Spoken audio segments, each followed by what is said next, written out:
Hi guys, welcome back to the another video. आज हम करने जा रहे हैं the fundamental unit of life the cell के एक्सरसाइज की सारे क्वेश्चन आंसर डिस्कशन एक्सरसाइज।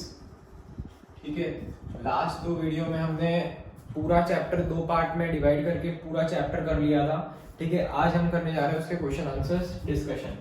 ठीक है, तो सबसे पहला क्वेश्चन क्या है बुक में कि make a comparison and write down the ways in which plant cell are different than animal cell. तो क्या करना है, डिफरेंशिएशन करना है किसके बीच में, प्लांट सेल और एनिमल सेल के बीच में। तो अपने को बेसिक सा पता है भाई, प्लांट के अंदर जो भी सेल्स फाउंड होते हैं उसको प्लांट सेल बोलते हैं, और जो भी सेल्स एनिमल के अंदर फाउंड होते हैं उसको एनिमल सेल बोलते हैं। ठीक है, तो ऐसे एक डिफरेंशिएशन का कॉलम बना दो, यहाँ कर लो प्लांट सेल और इसके बगल वाले कॉलम में कर लो एनिमल सेल। ठीक है, एनिमल सेल। सबसे पहले बात करते हैं अपन, अब अपने को पता है जब अपने ने सेल वॉल का जो टॉपिक पढ़ा था तब सेल वॉल में क्या था कि अपने ने देखा था कि सेल वॉल जो होती है वो it is only present in the plant cell, वो एनिमल सेल में प्रेजेंट नहीं थी। इसीलिए जो प्लांट जो था वो ऑस्मोटिक स्ट्रेस से जो था वो क्या था, ज्यादा केपेबल था, क्योंकि वहां पर प्लाज्मा मेम्ब्रेन के साथ साथ एक सेल वॉल भी प्रेजेंट थी। बल्कि जो ऑस्मोटिक स्ट्रेस से जो एनिमल सेल होता है वो कभी भी इतना ज्यादा रेजिस्टेंट नहीं होता है, क्योंकि वहां पर सिर्फ और सिर्फ प्लाज्मा मेम्ब्रेन प्रेजेंट होती है।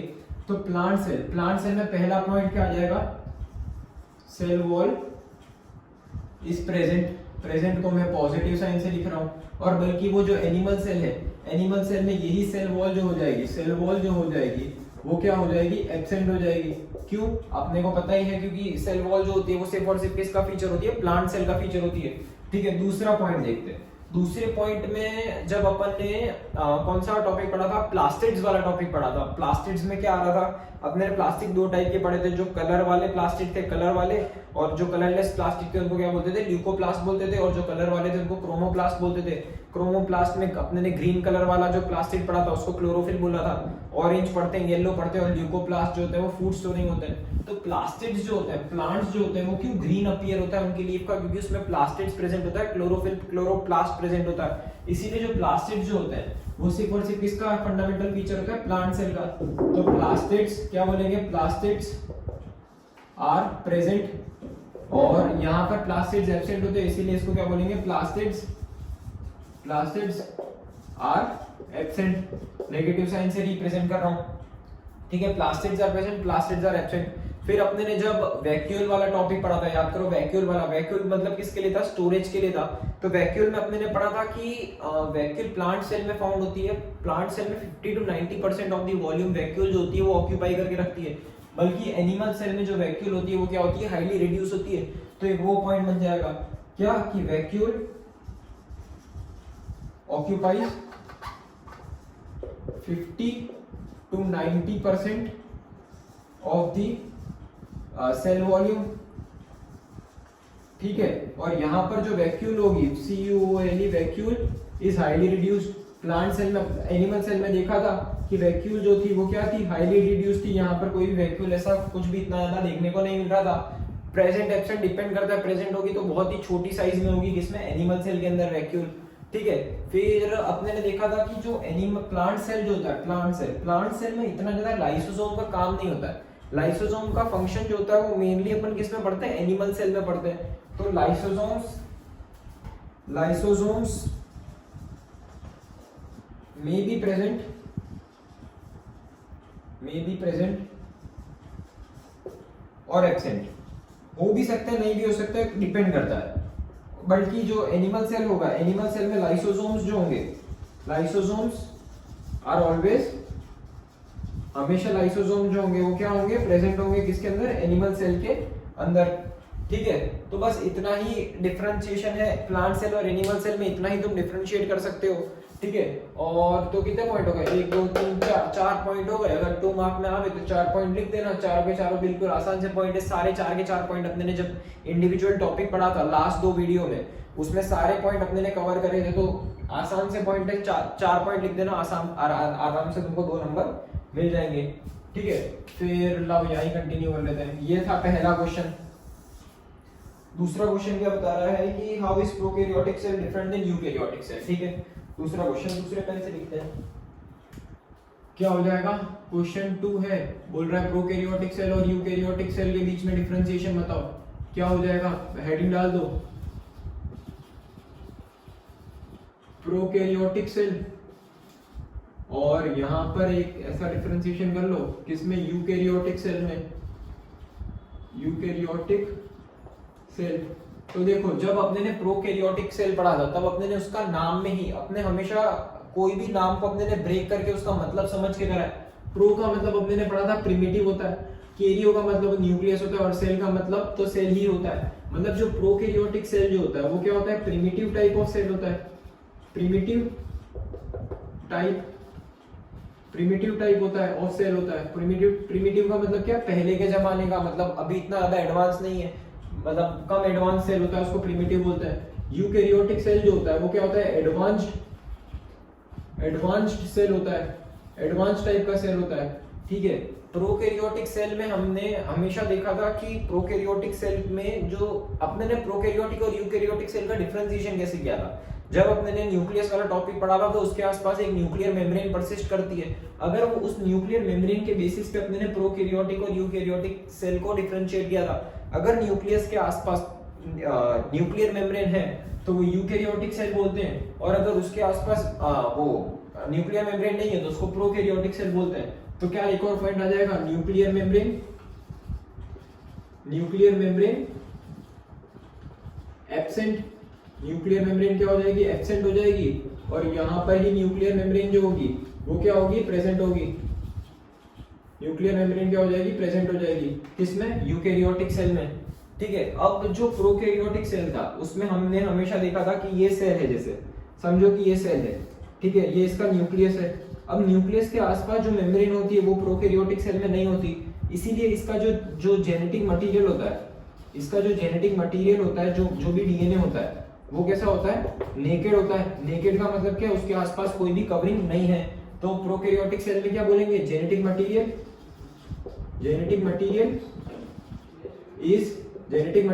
Is naked. किसमें बोलेंगे? ये प्रोकैरियोटिक सेल में बोलेंगे। और यूकैरियोटिक सेल जो था उसमें जो भी सेल था, ये सेल है मेरा, ये सेल का न्यूक्लियस है, और सेल के आसपास, न्यूक्लियस के आसपास एक मेरे को मेम्ब्रेन देखने मिली थी, इसको अपने ने क्या दिया था? न्यूक्लियर मेम्ब्रेन नाम दिया था। इसीलिए इसकी जेनेटिक मटेरियल के आसपास एक कवरिंग फाउंड होती है, इसीलिए ये जो यूकैरियोटिक सेल होता है इसका जेनेटिक मटेरियल कोई भी नेकेड नहीं होता है। जेनेटिक मटेरियल नॉट नेकेड, कोई भी नेकेड नहीं होता है। अब तुम याद करो, जब प्रोकैरियोट अभी ऐसे इनके आसपास न्यूक्लियर मेम्ब्रेन एब्सेंट है, मतलब अपने इस यहाँ पर एक प्रॉपर जेनेटिक मटेरियल नेकेड होता है, तो उसका मतलब क्या होता है? न्यूक्लियस जो होता है वो वेल डेवलप्ड नहीं होता, न्यूक्लियस पुअरली डेवलप्ड होता है। और इस पुअरली डेवलप्ड न्यूक्लियस को अपने ने जो प्रोकैरियोटिक सेल में बोलते हैं उसको क्या बोलते हैं? न्यूक्लियोइड बोलते हैं। कभी भी न्यूक्लियोइड का नाम है तो न्यूक्लियोइड समझ जाना कि पुअरली डेवलप्ड न्यूक्लियस है जो किसमें फाउंड होता है? प्रोकैरियोटिक सेल में फाउंड होता है। और यही यूकैरियोटिक सेल में इसको क्या बोलते हैं? न्यूक्लियस बोलते हैं। ठीक है, अब ये हो गए 4 पॉइंट। अब एक और पॉइंट था, जो प्रोकैरियोटिक सेल थे उसमें membrane bound cell organelles absent थे। मतलब अपने ने कौन से सेल ऑर्गेनल्स में मेम्ब्रेन पढ़ी थी? सबसे पहला सेल ऑर्गेनल अपने पढ़ा एंडोप्लाज्मिक रेटिकुलम, मेम्ब्रेन वाला था। दूसरा पढ़ा गोल्जी बॉडी, मेम्ब्रेन वाला था, ठीक है, ये भी नहीं होगा। तीसरा पढ़ा अपने लाइसोसोम, इसमें मेम्ब्रेन होती है। फिर पढ़ा वैक्यूल्स पढ़ा, उसमें भी मेम्ब्रेन होती है। प्लास्टिड्स में भी मेम्ब्रेन होती है, सब में मेम्ब्रेन होती है। तो ये सारे जो सेल ऑर्गेनल्स होते हैं वो प्रोकैरियोटिक सेल में एब्सेंट होते हैं। तो क्या बोलोगे? Membrane bound cell organelles are absent. और यहीं क्या बोल दोगे? मेम्ब्रेन बाउंड सेल ऑर्गेनल्स क्या बोल दोगे? मेम्ब्रेन बाउंड सेल ऑर्गेनल्स यहाँ पर क्या हो जाएंगे? प्रेजेंट हो जाएंगे। ठीक है, तो यही बेसिक से डिफरेंस थे किसमें? प्रोकैरियोटिक सेल में, यूकैरियोटिक सेल में। कोई मतलब मेरे को तो लगता भी नहीं है अगर तुमको कुछ ये रट्टा मारने की कोई जरूरत है। सारे के सारे पॉइंट अपने ने देखे हुए, सारे के सारे बेसिक फीचर अपने ने पढ़े जब अपने ने टॉपिक पढ़ा था। ठीक है, कोई भी ज्यादा दिक्कत की बात नहीं, एकदम आसान है, एक बार पढ़ना आराम से याद हो जाएगा। ठीक है, लाओ अब दूसरा क्वेश्चन देखते हैं।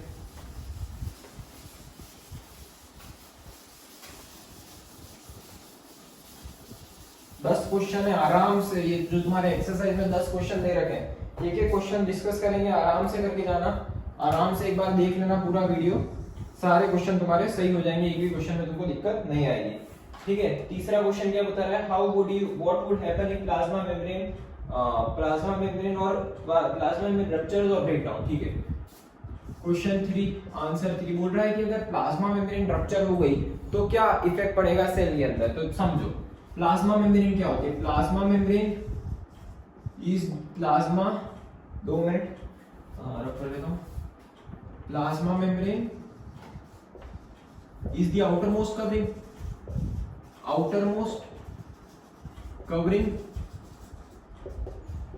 of the cell।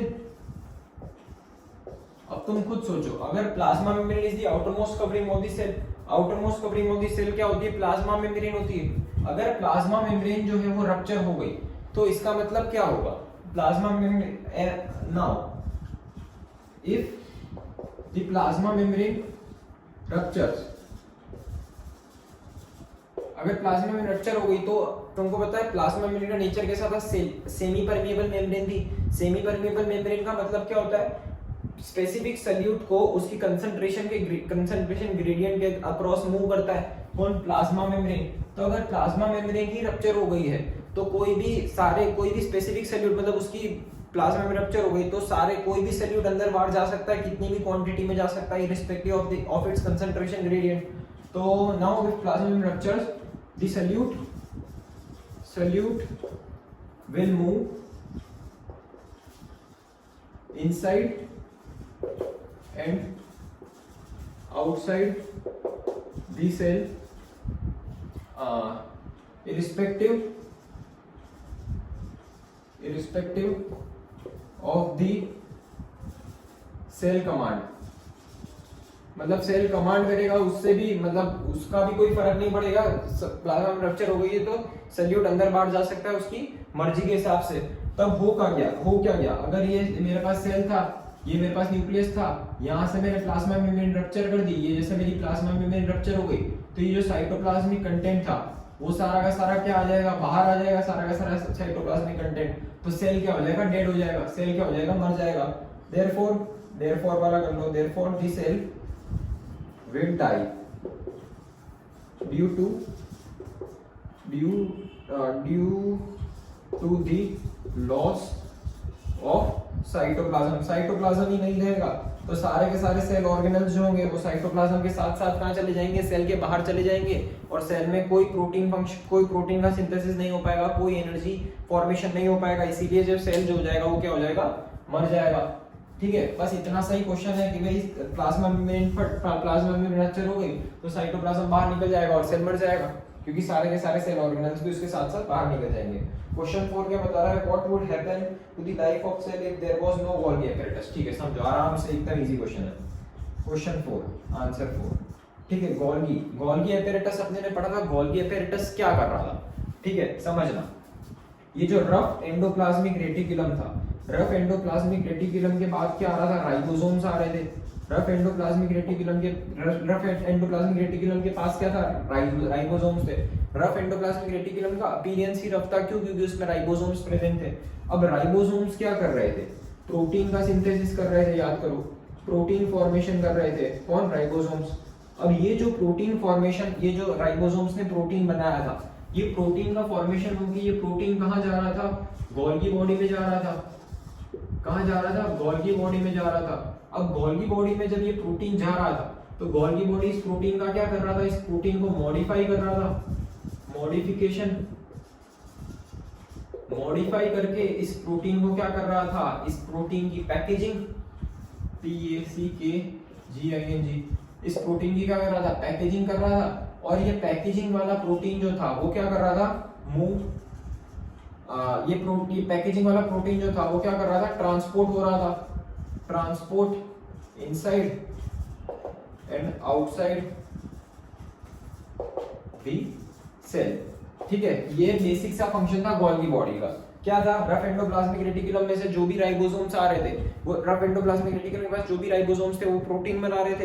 वो प्रोटीन जो था वो कहाँ जा रहा था, गोल्गी बॉडी में। गोल्गी बॉडी उस प्रोटीन का मॉडिफिकेशन कर रहा था, उस प्रोटीन की पैकेजिंग कर रहा था और उस प्रोटीन को रेडी कर रहा था, कहाँ पे, मूवमेंट के लिए, ट्रांसपोर्ट के लिए रेडी कर रहा था। सेल के अंदर भी प्रोटीन की जरूरत होती है तो उसके लिए रेडी कर रहा था, सेल के बाहर भी प्रोटीन की जरूरत होती है तो उसके लिए भी रेडी कर रहा था। ठीक है, अब तुम समझो, अब ये सेल में समझो गोल्गी बॉडी नहीं है, अब ये गोल्गी बॉडी नहीं है तो प्रोटीन का मॉडिफिकेशन नहीं होगा, मॉडिफिकेशन नहीं होगा, पैकेजिंग नहीं होगी और प्रोटीन का ट्रांसफर नहीं होगा। ठीक है, तो अब हुआ क्या, 2 मिनट।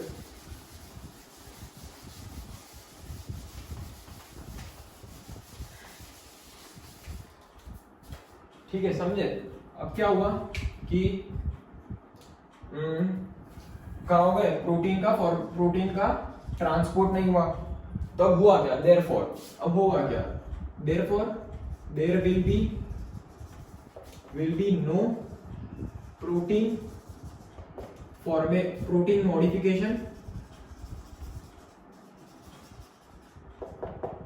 Packaging and transport. ठीक है, प्रोटीन का ट्रांसपोर्ट नहीं हो रहा है। अब तुम समझो, प्रोटीन का ट्रांसपोर्ट नहीं हो रहा है तो प्रोटीन तो सब जगह जरूरी होता है। नवे सेल को बनना है तो उसमें भी प्रोटीन का फॉर्मेशन चाहिए, जो सेल को सर्वाइव करना है उसमें भी प्रोटीन का फॉर्मेशन चाहिए। तो होगा क्या, प्रोटीन ही नहीं मिल रहा है सेल को तो सेल मर जाएगी। Therefore the cell will die and no new cells will be formed as there is no transport of protein का भाई ट्रांसपोर्ट ही नहीं हो रहा है तो सेल मर जाएगा और दूसरे कोई सेल्स भी जो होंगे बन नहीं पाएंगे क्योंकि कोई भी प्रोटीन का फॉर्मेशन नहीं हो रहा है। ठीक है, तो ये था क्वेश्चन नंबर 4। 2 मिनट रुक जाओ, कर लेता हूं पूरा।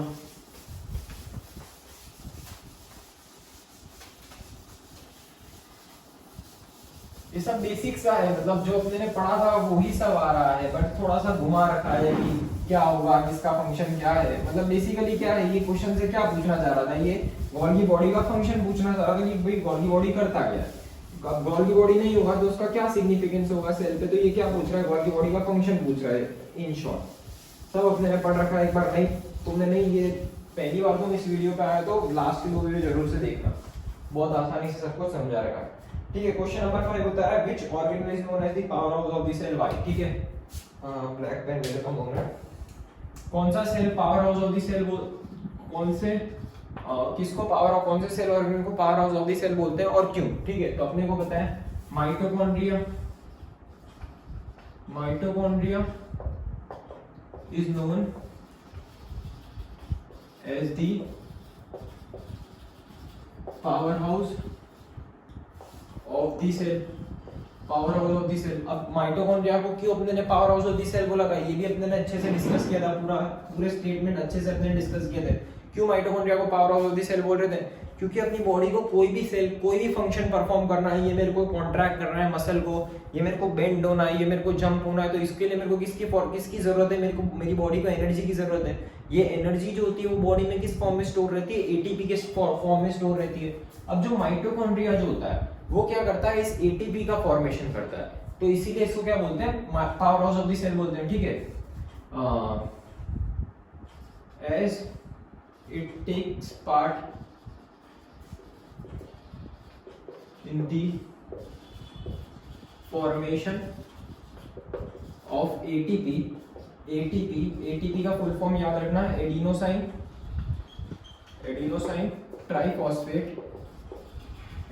ट्राइफॉस्फेट जो होता है वो किसका फुल फॉर्म होता है, एटीपी का फॉर्मेशन होता है। Take part in the formation of ATP which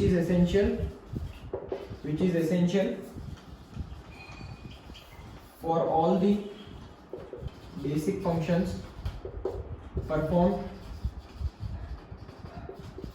by the body and hence the ATP is also known as, ये भी पॉइंट अपने ने पढ़ा था, also known as the energy currency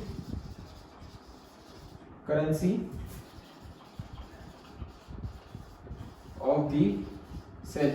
mitochondria को अपने ने क्या बोल दिया था, रिजर्व बैंक ऑफ इंडिया बोल दिया था, जो क्या कर रहा था, नवे मनी की प्रिंट कर रहा था, और वो नवी मनी नवी नवी मनी को अपने ने क्या बोल दिया, एटीपी बोल दिया।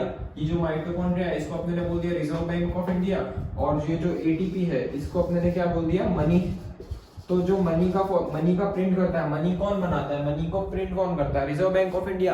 वैसे ही माइटोकॉन्ड्रिया जो होता है उस एनर्जी को बनाता है। एनर्जी कौन सी फॉर्म में होती है, एटीपी के फॉर्म में होती है। और एटीपी जो होता है वो बेसिक फॉर्म ऑफ एनर्जी होती है, जो सारी अपनी सेल की फंक्शन जो होती है, बॉडी के जितने भी फंक्शन होते हैं वो परफॉर्म करने के काम में आती है। इसीलिए एटीपी को भी अपने क्या बोलते हैं, energy currency of the cell. ये पॉइंट आना ही चाहिए, energy currency of the cell वाला पॉइंट आना ही चाहिए।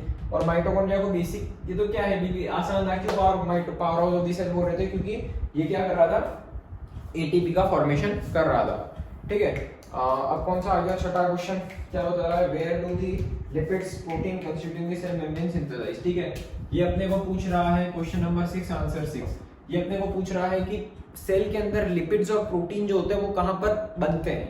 ठीक है, तो अपने को पता है जब अपने ने एंडोप्लाज्मिक रेटिकुलम पढ़ा था, क्या पढ़ा था, एंडोप्लाज्मिक रेटिकुलम। जब अपने ने एंडोप्लाज्मिक रेटिकुलम पढ़ा था तब अपने ने इसके दो पार्ट पढ़े थे। एंडोप्लाज्मिक रेटिकुलम जो होता है वो दो पार्ट अपने ने पढ़ा था, एक था रफ एंडोप्लाज्मिक रेटिकुलम और एक था smooth endoplasmic reticulum. Rough endoplasmic reticulum को अपने ने रफ क्यों बोला था, क्योंकि यहाँ पर क्या प्रेजेंट थे, राइबोसोम्स प्रेजेंट थे, राइबोसोम जो थे वो प्रेजेंट थे। और स्मूथ एंडोप्लाज्मिक रेटिकुलम क्यों बोला था, क्योंकि राइबोसोम जो थे यहाँ पर क्या थे, एब्सेंट थे। अब अपने ने ये रफ एंडोप्लाज्मिक और स्मूथ एंडोप्लाज्मिक रेटिकुलम के फंक्शन पढ़े थे। जो भी रफ एंडोप्लाज्मिक रेटिकुलम था वो क्या, इसमें राइबोसोम्स प्रेजेंट थे, और वो किसका फॉर्मेशन कर रहा था, प्रोटीन पार्ट का फॉर्मेशन कर रहा था, प्रोटीन का फॉर्मेशन कर रहा था। और स्मूथ एंडोप्लाज्मिक रेटिकुलम के पास राइबोसोम्स एब्सेंट थे, और ये किसका फॉर्मेशन कर रहा था, लिपिड्स का फॉर्मेशन कर रहा था एंड स्टीरोल्स का फॉर्मेशन कर रहा था। स्टीरोल्स भी एक टाइप के लिपिड्स ही होते हैं। ठीक है, लिपिड्स एंड स्टीरोल्स का फॉर्मेशन कर रहा था। फिर अपने ने देखा था, बस ऐसे तो क्वेश्चन का आंसर हो गया कि भाई प्रोटीन कौन बनाता है, रफ एंडोप्लाज्मिक रेटिकुलम बनाता है, और जो लिपिड और स्टीरोल जो होता है वो कौन बनाता है, स्मूथ एंडोप्लाज्मिक रेटिकुलम बनाता है। तो क्वेश्चन का आंसर तो हो गया, बट यहाँ पर एक और एक्सटेंशन था जब अपने एंडोप्लाज्मिक रेटिकुलम पढ़ा था। यहाँ पर अपने ने देखा था कि भाई यहाँ पर जो प्रोटीन जो रफ एंडोप्लाज्मिक रेटिकुलम बना रहा है और जो स्मूथ एंडोप्लाज्मिक रेटिकुलम स्टीरोल्स बना रहा है, ये सेम कंस्टिट्यूट किस में काम आते हैं, प्लाज्मा मेम्ब्रेन के फॉर्मेशन में काम आते हैं, क्योंकि प्लाज्मा मेम्ब्रेन का कंस्टिट्यूशन भी यही होता है। प्लाज्मा मेम्ब्रेन प्रोटीन और लिपिड से बनी होती है, इसीलिए इस प्रोसेस, ये जो रफ एंडोप्लाज्मिक रेटिकुलम का प्रोटीन और स्मूथ का लिपिड वाला पार्ट जो होता है वो बन के प्लाज्मा मेम्ब्रेन बनाते हैं। इस प्रोसेस को, प्लाज्मा मेम्ब्रेन बनने के प्रोसेस को अपने ने क्या नाम दिया था, मेम्ब्रेन बायोजेनेसिस। एकदम आसान लैंग्वेज में मैंने इसका मतलब समझाया था। बायो का मतलब बायो होता है, जेनेसिस का मतलब क्या होता है, सिंथेसिस। ठीक है, ये थोड़ा मैंने और एक्सटेंशन कर दिया तुमको। ठीक है, अब जो नेक्स्ट क्वेश्चन है, नेक्स्ट क्वेश्चन क्या है, नेक्स्ट क्वेश्चन बता रहा है कि how does N amoeba obtain its food. ठीक है, अमीबा उसका फूड जो होता है वो कैसे ऑब्टेन करता है। अमीबा जो होता है उसका फूड कैसे ऑब्टेन करता है। ये वाली प्रोसेस भी जो थी वो अपने ने देखी थी, ये वाली प्रोसेस भी जो थी अपने ने देखी थी। वाला कौन सा टॉपिक होगा, प्लाज्मा मेम्ब्रेन वाला टॉपिक होगा, पार्ट 1 में अपने ने पढ़ा होगा। वो 3 केस के बाद क्या था कि अमीबा जो अपने ने देखा था, सबसे पहले जो अमीबा था, क्वेश्चन 7 है ना, 7 है ना भाई, हाँ क्वेश्चन 7, तो आंसर 7। अमीबा जो था, सबसे पहले अमीबा जो होता है वो एक ऐसा ऑर्गेनिज्म होता है, यूनिसेलुलर ऑर्गेनिज्म होता है। कैसा ऑर्गेनिज्म होता है, यूनिसेलुलर ऑर्गेनिज्म होता है। यूनिसेलुलर ऑर्गेनिज्म का मतलब क्या, यूनिसेलुलर, यूनि का मतलब होता है वन, सेलुलर का मतलब होता है सेल, ऑर्गेनिज्म का मतलब होता है लिविंग फॉर्म। मतलब जो ऑर्गेनिज्म सिर्फ एक ही सेल से बना है उसको लिविंग ऑर्गेनिज्म, यूनिसेलुलर ऑर्गेनिज्म बोलते हैं। ठीक है, अब अमीबा में होता क्या है, अमीबा में होता क्या, देखो इसकी प्रोसेस पढ़ना। ये अमीबा समझो, ये अमीबा है पूरा अपने पास, ये पूरा अमीबा है अपने पास, और ये क्या है अपने पास, एक फूड पार्टिकल है, ये क्या है, फूड है।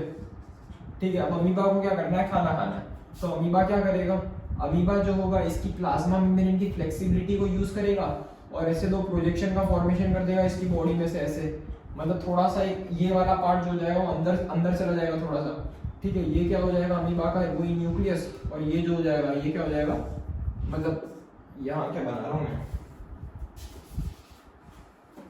ये इसने अंदर कर लिया, और ये क्या हो गया अपने पास, फूड पार्टिकल हो गया, फूड हो गया। ठीक है।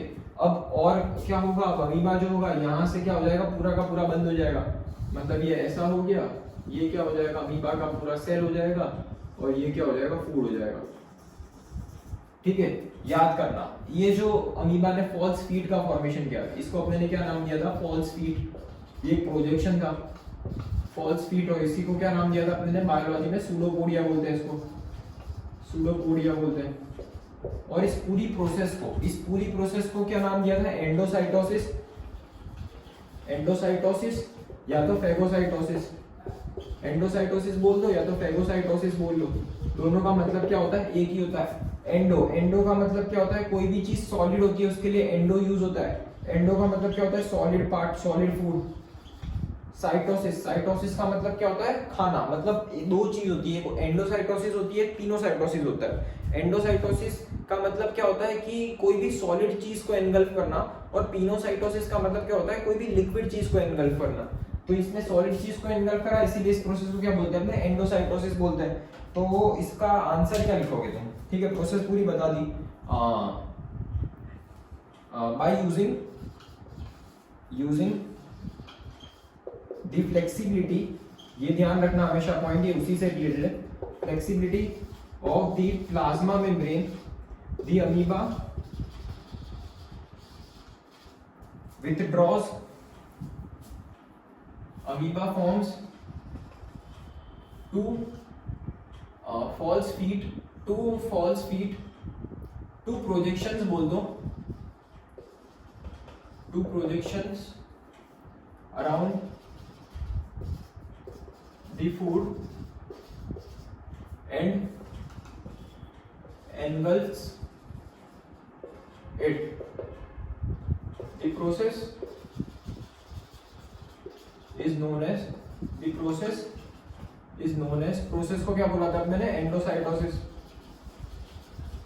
तो अमीबा जो होता है वो अपना फूड जो होता है वो कैसे ऑब्टेन करता है, तो कौन सी प्रोसेस से करेगा, एंडोसाइटोसिस की प्रोसेस से अमीबा उसका फूड जो होता है उसको एनगल्फ करता है।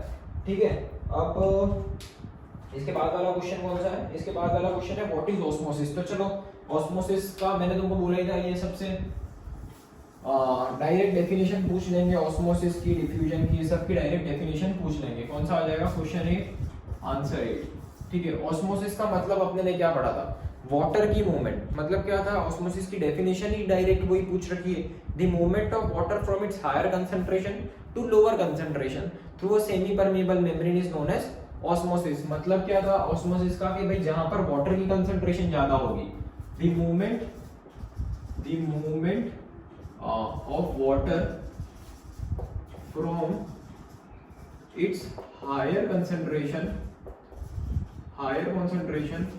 to lower concentration through a semi permeable membrane,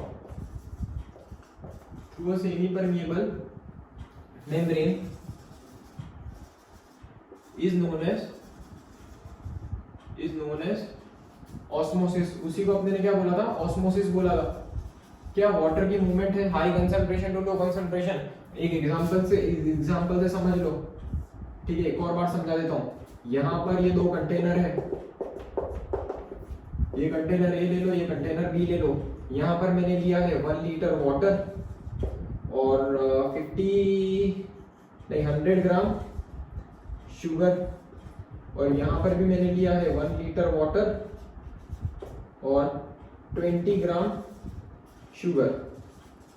तो फिर से समझना, कितना है, 1 litre water 100 gram sugar, 1 litre water 20 gram sugar. ठीक है, तो अब देखो यहाँ पर सल्यूट की कंसंट्रेशन कहाँ जाता है, सल्यूट की कंसंट्रेशन यहाँ जाता है, अब सल्यूट यहाँ ज्यादा है, इसका मतलब क्या, जितना ज्यादा सल्यूट होगा वो उतने ज्यादा वाटर को अपने साथ एसोसिएट कर लेगा। तो उसने ज्यादा वाटर अपने साथ एसोसिएट कर लिया, तो पूरे सोल्यूशन में से वाटर की कंसंट्रेशन क्या हो गई, थोड़ी सी कम हो गई। तो वाटर कैसा है, कम है। यहाँ पर देखो, यहाँ पर क्या है, सल्यूट की कंसंट्रेशन इसके कंपेयर में कम है, और इसने क्या कर रखा होगा, कम सल्यूट है तो कम वाटर को एसोसिएट कर रखा होगा खुद के साथ, तो सोल्यूशन में वाटर क्या होगा, थोड़ा सा ज्यादा होगा इसके कंपेयर में, तो वाटर की कंसंट्रेशन क्या हो गई, ज्यादा हो गई। अब अपने को पता है सॉल्यूट की कंसंट्रेशन ज्यादा होती है वो सॉल्यूशन कैसा होता है, हाइपरटोनिक सॉल्यूशन होता है। हाइपर का मतलब क्या होता है, ज्यादा, टोनिक का मतलब कंसंट्रेशन। जहां पर सॉल्यूट की कंसंट्रेशन कम है, वाटर की कंसंट्रेशन ज्यादा है, वो कैसा सॉल्यूशन होता है, हाइपोटोनिक सॉल्यूशन होता है। ठीक है, अब देखो, अब अपने ने पढ़ा ये तुम समझ लो, ये क्या है, सेमी परमिएबल मेम्ब्रेन है, एसपीएम है। ठीक है, और देखो वाटर की कंसंट्रेशन यहाँ ज्यादा है, वाटर की कंसंट्रेशन यहाँ कम है। अपने ने पढ़ा ऑस्मोसिस की डेफिनेशन क्या होती है, movement of water from its high concentration to low concentration. यहाँ पर वाटर की कंसंट्रेशन ज्यादा है, यहाँ पर कम है, movement of water from its high concentration to low concentration, मतलब ये क्या हो गई, वाटर की मूवमेंट हो गई। इसी प्रोसेस को क्या बोलते हैं, ऑस्मोसिस बोलते हैं। और अपने को हमेशा पता है हाइपोटोनिक सॉल्यूशन में से ही हाइपरटोनिक सॉल्यूशन में हमेशा पानी जाता है। ठीक है, तो ये हो गई ऑस्मोसिस। इसके बाद क्या क्वेश्चन है, carry out the following osmosis experiment. ठीक है, एक एक्सपेरिमेंट दे रखा है, मतलब वही ऑस्मोसिस का, अगर तुमको टॉपिक पूरा क्लियर होगा, मैंने बहुत अच्छे से समझाया है। ऑस्मोसिस का टॉपिक होगा प्लाक पार्ट 1 में, ऑस्मोसिस जहां पर प्लाज्मा मेम्ब्रेन पढ़ाई है उसमें ही ऑस्मोसिस का टॉपिक आएगा, एक बार वो जाके जरूर से देखना, बहुत अच्छे से समझा रखा है, सारे डाउट क्लियर हो जाएंगे। ठीक है, यही क्या क्वेश्चन दे रखा है इसने, ऑस्मोसिस रिलेटेड अपने को क्वेश्चन दे रखा है। ठीक है, क्या बोल रहा है एक बार देख लेते हैं। ये बोल रहा है कि टेक 4p बोल रहा है, ठीक है, ठीक है, कीप कप ए एम्प्टी। ये बोल रहा है कि पोटैटो के क्वेश्चन नंबर है 9, आंसर है 9। ठीक है, ये बोल रहा है कि एक पोटैटो लो, पोटैटो को हाफ काट लो, और वो जो हाफ कटेड पोटैटो होगा वो कैसा हो जाएगा, हेमिस्फीयर टाइप हो जाएगा, सॉलिड हेमिस्फीयर टाइप। वो हेमिस्फीयर में से एक स्पून निकाल लो तो वो कैसा हो गया, एक हॉलो हेमिस्फीयर हो गया। तो ये कुछ ऐसा दिखेगा, ये कुछ ऐसा दिखेगा, ये ए है, ये बी है, ये कप सी है, और ये कप डी है। ठीक है, अब समझना क्या बोल रहा है ये, कि ए जो है उसको एम्प्टी रखो, ए जो है वो क्या है, एम्प्टी है। ठीक है, बी जो है, बी वाला कप जो है उसमें क्या कर लो, 1 टीस्पून शुगर ले लो, 1 टीस्पून शुगर है, क्या है यहाँ पर 1 टीस्पून शुगर है। सी वाले में बोल रखा है 1 टीस्पून सॉल्ट ले लो, और डी वाला अपने को बोल रखा है कि 1 टीस्पून शुगर और बॉइल्ड पोटैटो। ये कैसा है, बॉइल्ड पोटैटो है, बॉइल्ड पोटैटो है, और इसके अंदर क्या है, 1 टीस्पून शुगर। ठीक है, अब ये मेरे को बोल रहा है कि keep this for 2 hours and observe 4 potato and answer. अब ये अपने को बोल रहा है कि ये जो है, ये पूरा जो सिस्टम है, इस पूरे सिस्टम को क्या कर लो, एक कंटेनर में रख दो, एक कंटेनर में रख दो, और उस कंटेनर में नॉर्मल सा पानी भर दो। ठीक है, अब अपने ने इस कंटेनर में नॉर्मल सा पानी भर दिया है। सब ध्यान रखना कि किसमें क्या क्या है, ये जो नीचे लिखा हुआ है उस ये कप की प्रॉपर्टी है, उस कप में ये सब आया हुआ है। ठीक है, अब ये मेरे को बता रहा है, सबसे पहला क्वेश्चन ये मेरे को पूछ रहा है, explain why water gathers in the hollow portion of B and C. ठीक है, अब ये मेरे को बता रहा है वाटर क्यों बी और सी में ज्यादा होगा। अब सोचो, 1 टीस्पून शुगर जो है मैंने इसमें डाल रखा है, मतलब ये जो है इसमें क्या है, सॉल्यूट की कंसंट्रेशन क्या है, ज्यादा है, और इसीलिए ये कैसा सॉल्यूशन हो जाएगा, एक हाइपरटोनिक सॉल्यूशन हो जाएगा। और यहाँ क्या है, प्लेन वाटर है, नॉर्मल वाटर है, normal water, no solute, solute की कंसंट्रेशन है ही, तो ये कैसा सॉल्यूशन हो जाएगा, हाइपोटोनिक सॉल्यूशन हो जाएगा, बिल्कुल भी कंसंट्रेटेड सॉल्यूशन नहीं है। अपने को पता है वाटर हमेशा हाइपोटोनिक सॉल्यूशन से हाइपरटोनिक सॉल्यूशन में मूव करता है, तो ये क्या हो गया, वाटर का अंदर मूवमेंट हो गया। सेम यहाँ पर होगा, यहाँ पर सॉल्ट डाल रखा है तो सॉल्यूट की कंसंट्रेशन क्या है, ज्यादा है, और ये कैसा सॉल्यूशन हो जाएगा, एक हाइपरटोनिक सॉल्यूशन हो जाएगा। हाइपर का मतलब ज्यादा, और कॉन्सेंट्रेटेड सॉल्यूशन हाइपरटोनिक सॉल्यूशन हो जाएगा। और ये प्लेन वाटर है, ये hypotonic solution, plain water hypotonic solution होता है, तो हाइपो से हाइपर में वाटर जाता है हमेशा, तो ये चला गया पूरा का पूरा सारा पानी अंदर। तो ये तुमको बी और पी पॉइंट, बी और सी पॉइंट समझ में आया।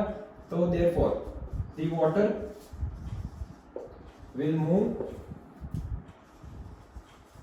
from its high concentration। High concentration का मतलब हमेशा ध्यान रखना, जहां वाटर की कंसंट्रेशन ज्यादा है, मैं सॉल्यूशन की कंसंट्रेशन की बात नहीं कर रहा हूं, जहां पर वाटर ज्यादा है, high concentration to low concentration, low concentration, and therefore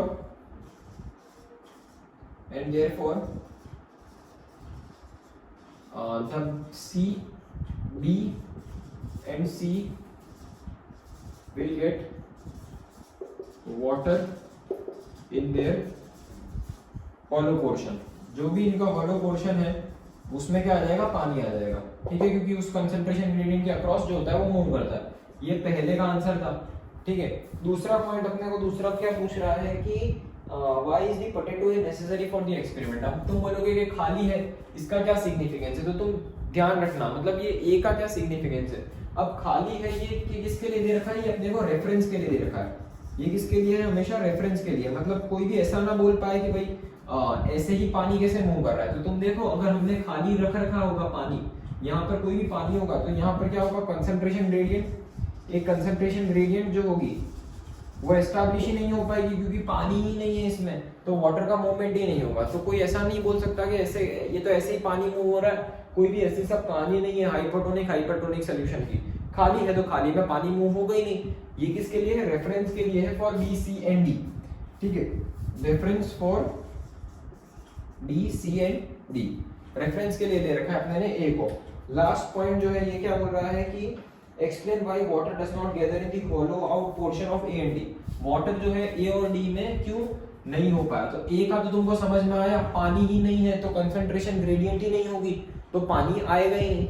अब तुम डी का समझो, डी का समझो, ये जो बॉइल्ड पोटैटो है, इस बॉइल्ड पोटैटो ने क्या किया, बॉइल करा अपने ने पोटैटो के, तो यहाँ पर क्या हुआ होगा, पोटैटो के सेल जो हुए होंगे, यहाँ पर हीट जो होगी वो ज्यादा होगी, तो पोटैटो के सेल्स जो है ये डी में जो होगा वो क्या होगा, potato cells gets died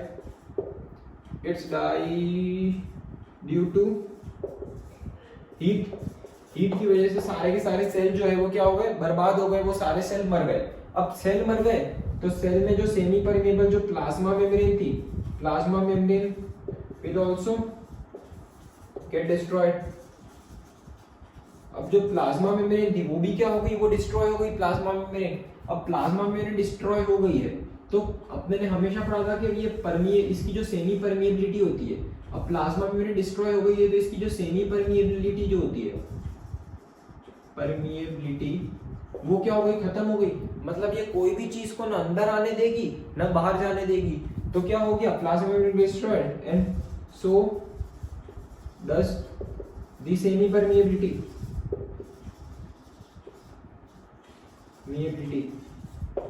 plasma membrane के साथ उसकी सेमी परमिएबिलिटी भी खत्म हो गई, इसीलिए वो ना कोई भी पानी को अंदर आने देगी ना कोई पानी को बाहर जाने देगी, इसीलिए जो होगा वो डी में भी कोई भी पानी का एंट्री नहीं होगा। समझे, ए हमेशा अपने ने रेफरेंस के लिए लिया, बी और सी में कंसंट्रेशन ग्रेडियंट के अक्रॉस मूवमेंट हो गई, और जो डी जो था उसमें हीटिंग करी अपने ने, उसमें बॉइलिंग करी, बॉइलिंग करने की वजह से क्या हो गया, उसमें उसके सारे सेल्स मर गए और उसकी सेमी परमिएबिलिटी भी खत्म हो गई प्लाज्मा मेम्ब्रेन की, इसीलिए वो ना कोई भी पानी को अंदर आने देगा ना कोई भी पानी को बाहर जाने देगा, इसीलिए क्या हो गया, उसके अंदर पानी नहीं आया।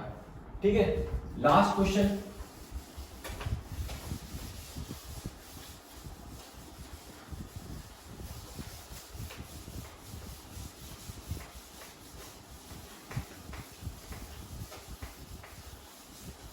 ठीक है, लास्ट क्वेश्चन है।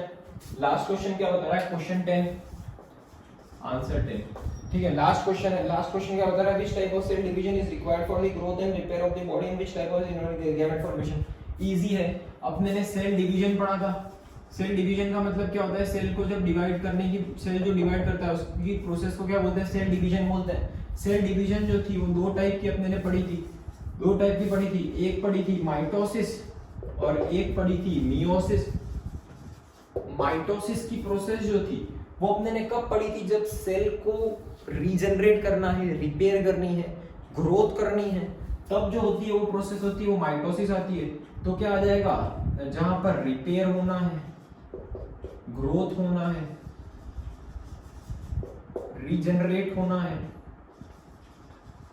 तो वहां पर कौन सी प्रोसेस काम में आती है, माइटोसिस प्रोसेस काम में आती है।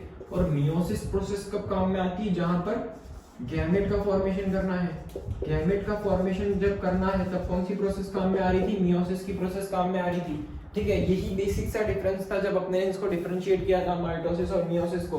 फिर क्या था, इसमें दो सेल का फॉर्मेशन हो रहा था, 2 डॉटर सेल का फॉर्मेशन हो रहा था और इसमें 4 डॉटर सेल का फॉर्मेशन हो रहा था। क्रोमोसोम नंबर इसमें डॉटर सेल में सेम ही रहते हैं और मियोसिस की प्रोसेस में क्रोमोसोम नंबर जो डॉटर सेल होती है उसमें क्या हो जाते हैं, हाफ हो जाते हैं। ठीक है, तो बस इतने ही क्वेश्चन है तुम्हारे एक्सरसाइज के। जो क्वेश्चन जो है ये तो बिल्कुल आसान से थे, सारे जो अपने टॉपिक्स पढ़े उसमें सारे के सारे क्वेश्चन जो थे अपने क्या कर लिए थे, डिस्कस कर लिए थे। अब एक बार फटाफट से आते एक बार इंटेक्स्ट क्वेश्चन पे अपने ध्यान दे देते हैं।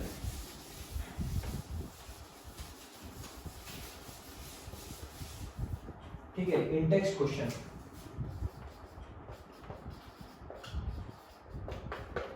ठीक है, इंटेक्स्ट क्वेश्चन। इंटेक्स्ट क्वेश्चन ज्यादा नहीं है, देख लेते एक बार। कहाँ गया पहला ये रहा। सबसे पहले है who discovered the cell and how. तो सबसे पहले जो सेल की डिस्कवरी इसमें अपने ने पढ़ा था, who discovered the cell and how. तो सबसे पहला अपने ने साइंटिस्ट कौन सा पढ़ा था, रॉबर्ट हुक। रॉबर्ट हुक ने ही क्या किया था, सेल को डिस्कवर किया था। Robert Hooke discovered the cell. और कैसे उसने डिस्कवर किया था, एक कॉर्क जो होता है, कॉर्क क्या होता है, जो पेड़ की बार्क होती है वहां से एक हिस्सा निकाला उसने और उसको उसने माइक्रोस्कोप में देखा तो उसको छोटे छोटे कंपार्टमेंट, छोटे छोटे डिविजन्स देखने मिले और उसको क्या बोलते हैं, कॉर्क सेल बोलते हैं। और उसको उसने देखा और उसने क्या नाम दे दिया, उसको सेल नाम दे दिया। तो इसी तरह रॉबर्ट हुक ने क्या डिस्कवर किया, सेल डिस्कवर किया। ठीक है, दूसरा क्वेश्चन बता रहा है why is the cell called structure in the function unit of life. तो अपने ने देखा था कि भाई सेल को जब अपने ने पहला ही स्टार्टिंग का टॉपिक है the fundamental unit of life. Chapter का नाम क्यों है ऐसा, क्यों क्या सिग्निफिकेंस है ऐसा नाम। तो भाई सबसे पहले देखो, एक सेल होता है, सेल का क्लस्टर होके किसका फॉर्मेशन होता है, टिश्यू का फॉर्मेशन होता है। टिश्यू का क्लस्टर होके किसका फॉर्मेशन होता है, ऑर्गन का फॉर्मेशन होता है। ऑर्गन का क्लस्टर मतलब ऑर्गन है जैसे हार्ट है, लंग्स है, लीवर है, किडनीज है, ये सब का फॉर्मेशन होके किसका फॉर्मेशन होता है, अपनी बॉडी का फॉर्मेशन होता है। ठीक है, तो क्या होगा, अब सेल है, तुम आगे इसके बाद वाला जो चैप्टर है टिश्यूज का उसमें तुम पढ़ोगे, जब बहुत सारे सेल जो होते हैं वो टुगेदर क्लस्टर हो जाते हैं तो एक टिश्यू का फॉर्मेशन कर देते हैं। तो एक सेल ने किसका फॉर्मेशन कर दिया, पूरी बॉडी का। अगर सेल ना होता तो एक बॉडी का फॉर्मेशन नहीं हो पाता। सेल एक सबसे छोटी यूनिट होती है। जैसे तुम एक एग्जांपल अपने ने पहले भी लिया था, ये पूरा जैसे मैं, ये घर है मेरा, ठीक है, तो तुम समझो एक घर है, एक छोटी सी यूनिट, इसमें क्या हो गई, ब्रिक हो गई। ब्रिक मतलब क्या, ईंट। अब ईंट है, एक ईंट है, बहुत सारी ईंट ने क्लस्टर होकर किसका फॉर्मेशन कर दिया, एक वॉल का फॉर्मेशन कर दिया, एक दीवार का फॉर्मेशन कर दिया। ये 4 दीवारों ने क्लस्टर होकर किसका फॉर्मेशन कर दिया, एक रूम का फॉर्मेशन कर दिया। ठीक है, ये एक रूम है। अब एक रूम है, घर में एक रूम तो होता है बट 2 BHK होता है, 3 BHK होता है, मतलब क्या 2 रूम भेगे हुए, 3 रूम क्लस्टर हुए। तो उन्होंने किसका फॉर्मेशन कर दिया, 2 BHK बोल लो और 3 BHK बोल लो, HK, उन्होंने किसका फॉर्मेशन कर दिया, एक होम का फॉर्मेशन कर दिया। ठीक है, तो एक ईंट से जो घर बनने की जो प्रोसेस है, एक ईंट से कैसे घर बनता है वैसे ही एक सेल से अपनी बॉडी कैसे बनती है।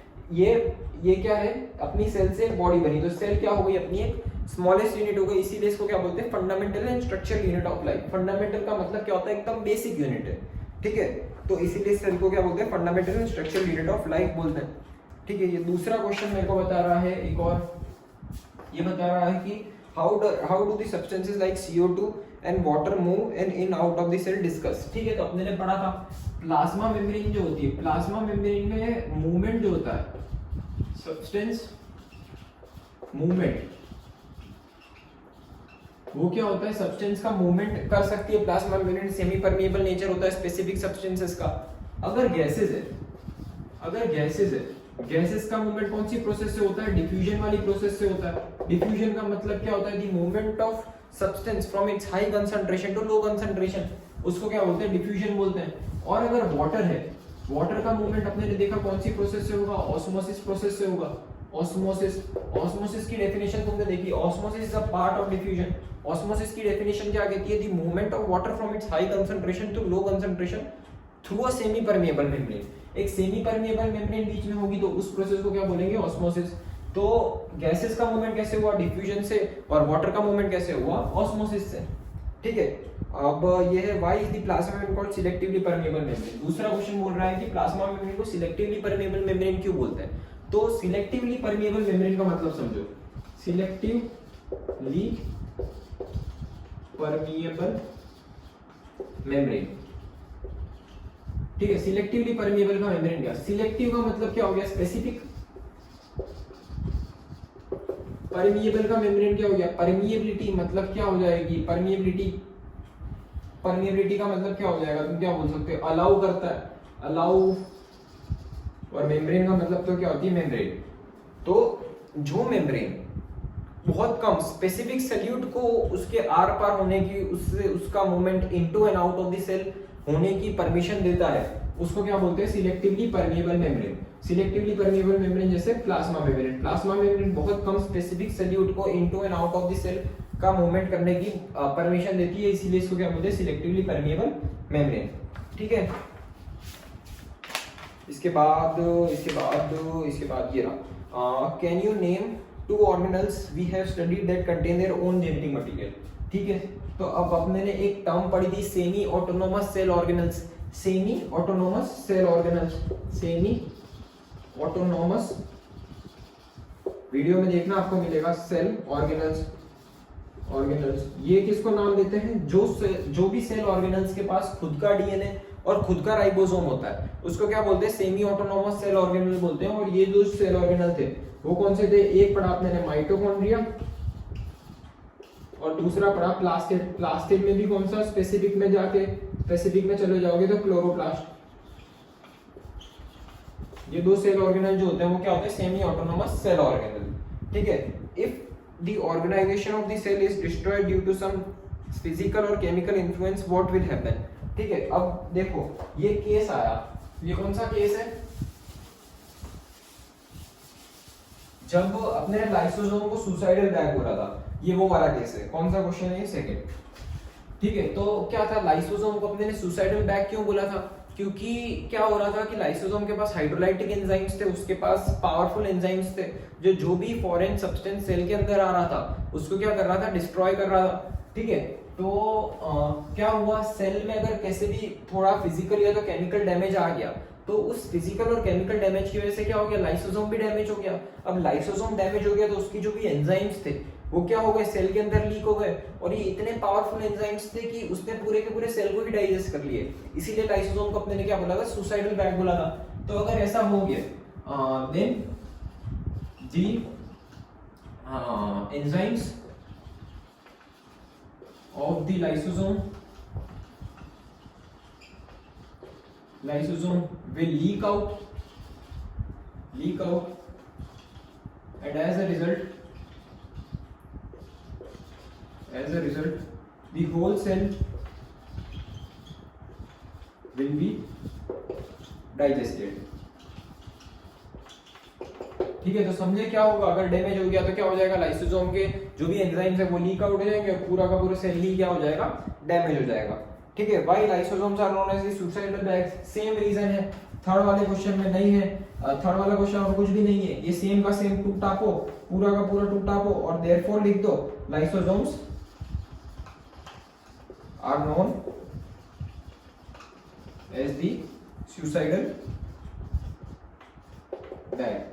तो लाइसोसोम को सुसाइडल बैग क्यों बोला, एक बार फिर से दोहरा देता हूँ भाई। जैसे लाइसोसोम के पास हाइड्रोलाइटिक एंजाइम्स होते हैं, सेल है, सेल में अगर कोई भी फिजिकल या तो केमिकल इंजरी हुई तो क्या होगा, लाइसोसोम के एंजाइम्स जो होते हैं वो क्या हो गए, लीक आउट हो गए। लाइसोसोम के एंजाइम्स लीक आउट हो गए तो वो इतने पावरफुल एंजाइम्स थे कि उसने पूरी के पूरे सेल को ही डाइजेस्ट कर लिया।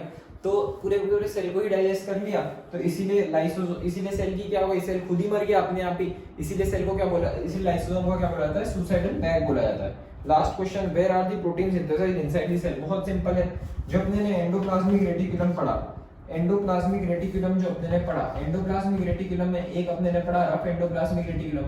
रफ एंडोप्लाज्मिक रेटिकुलम को रफ इसीलिए बोलते हैं क्योंकि उसके पास क्या होता है, राइबोसोम्स होते हैं, और यही राइबोसोम्स जो होते हैं वो किसका फॉर्मेशन करते हैं, प्रोटीन का फॉर्मेशन करते हैं। ठीक है, इसीलिए तो प्रोटीन फॉर्मेशन का होगा, रफ एंडोप्लाज्मिक रेटिकुलम में क्या हो जाएगा, प्रोटीन का फॉर्मेशन हो जाएगा। तो ये थे तुम्हारे Intex question, short and sweet. ठीक है, वो जो बाहर अंदर के जो एक्सरसाइज वाले क्वेश्चन थे उसमें भी कुछ दम नहीं था, सारे के सारे अपने ऑलरेडी डिस्कस कर रखे थे। ठीक है, तो बस सारे के सारे क्वेश्चंस अपने डिस्कस कर लिए हैं। एक बार सारे क्वेश्चंस फिर से देखना, सारे क्वेश्चंस फिर से पढ़ना, जो भी तुमको नोट्स बनाना जैसा लगे उसकी नोट्स बनाना। मैंने बहुत मतलब तुम ये पॉइंट लिख दोगे ना, मैंने अगर जितना भी लिखा है वो अगर तुमने पॉइंट लिख दिया और तुम्हारे अंदर से मतलब वो लगाते हैं ना इज देयर फॉर बिकॉज, जैसे बड़ा करते हैं, और ये तुम्हारा मेन पॉइंट लिखा हुआ है, तो तुम्हारा क्वेश्चन कभी भी रॉन्ग नहीं होगा।